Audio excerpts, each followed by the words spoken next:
Wan Ting, je suis une artiste taïwanaise et je suis installée en France il y a 8 ans. Et je suis installée à Bourges depuis 3 ans. Et je travaille surtout sur installation et dessin, un peu gravure aussi.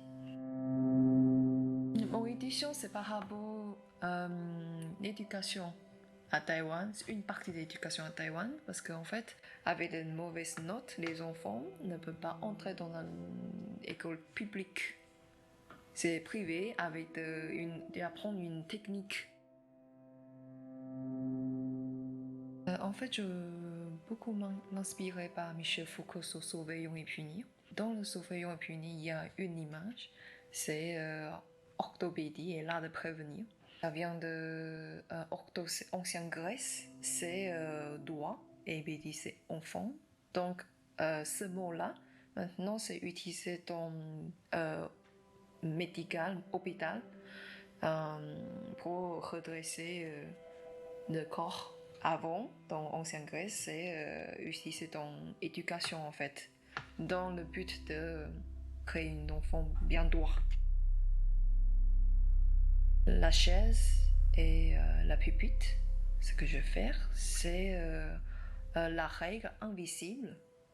Quand une fois tu s'assois dessus, tu sais qu'est-ce qu'on attend de toi. Par exemple, sur la pupitre, les profs souvent nous disent 3 points. 3 points, ça veut dire en fait 1 et 2 et 3. Déposer ton menton dessus. C'est une distance 30 cm entre naturellement. C'est comme une sorte de sculpture invisible. Tu as une distance naturelle pour les yeux et ce que tu lis. Ce sont les pupitres et les chaises pour les enfants 6-7 ans. Parce que c'est l'âge pour entrer à l'école. L'époque de mes grands-parents, ils sont plutôt stricts, surtout pour les petites filles, sans position physique. Et pour les enfants, en fait, ils n'avaient pas d'attention sur leur comportement.